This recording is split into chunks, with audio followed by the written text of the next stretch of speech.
A sharp scream shattered the early morning quiet. The raven ruffled its feathers and cocked its head. It peered at the large farmhouse through obsidian eyes. Moments later, the porch door cracked against the side of the house, and a small child stumbled into the open. The raven shifted from side to side and bobbed its head. Wind whipped the child's nightgown around her legs as she raced down the steps, tripping her at the bottom. She went down hard. She looked over her shoulder, and a dry sob racked her little frame as she shoved herself up to her hands and knees. Long tendrils of light brown hair tangled around her face and arms. A man, tall, covered in red splatters, burst through the open doorway, and the little girl scrambled to her feet with a cry of terror. She took off at a run into the large field behind the house, the man fast on her heels. The raven cawed and flapped its wings, the glossy black feathers shining in the breaking dawn. The child screamed again as her pursuer caught her hair, wrapping it in his beefy fist and yanking her back. Her arms flailed, and she struggled to free herself.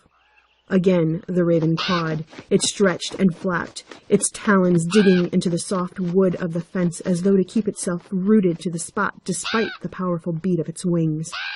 The little girl kicked and screeched. Small fingers clawed, and the man howled in pain as she sunk her teeth into the hand he'd tried to silence her with. He cursed and threw her small body away from him. Like a rag doll, she flew through the air and landed hard against the ground. Air left her lungs on a whoosh, and blood pooled from the back of her head. She did not move. The man stepped toward her limp body, and the raven screeched as it took flight. It swooped at the man, pecking his arm, his shoulder, his head. The man backhanded the bird, and it fell to the ground near the child with a dull thud, its neck twisted at a wrong angle. Blood flowed from the raven to mingle with the child's before both seeped into the dry, hungry earth like some kind of pagan offering. The man moved again, but another raven swooped from the sky. He batted at it, and another dove at him, and another, and another, and another. They landed on and around the small girl, cawing and flapping their sleek black wings. Still more came at him, with claws and beaks, until her attacker stumbled away, gashes peppering his face and arms. Through night and day for 2 days the ravens stayed, keeping vigil over their small charge.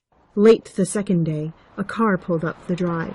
An older woman got out and started up the walkway. She gave an uneasy glance toward the ravens before scurrying up the steps and knocking on the partially open screen door.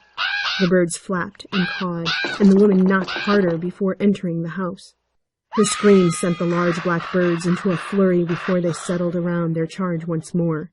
Soon, other cars arrived, lights flashing in the waning daylight.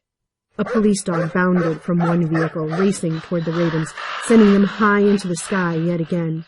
One of the officers yelled for help and ran to the still body lying in the field. Sleek black hair, as dark as a raven's wing, wrapped around her slender shoulders. The officer pressed 2 trembling fingers at the base of the child's throat and gave a prayer of thanks when her tiny frame shuddered and she drew in a deep breath. Her pulse beat strong and steady beneath his touch. He gathered the child into his arms and rushed her to the awaiting ambulance, where paramedics tended to wounds that turned out to be dried blood and nothing more. Not one scratch or scrape adorned her porcelain skin. Her mother hadn't been so lucky. The little girl was shielded from seeing the body bag being wheeled away on a gurney. Officers whispered about the horrors that must have gone on within the large farmhouse, the terror that child must have faced. The older woman had worked with the girl's mother. She offered to take the child for a few days until family could be located. Days turned into weeks.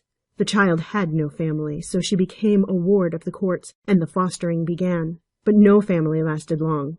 Not for the quiet, odd, little raven-haired child who'd witnessed her own mother's murder. It was the birds, though, that made it impossible for the child to ever be considered normal. Their ever-vigilant presence frightened people, made them whisper.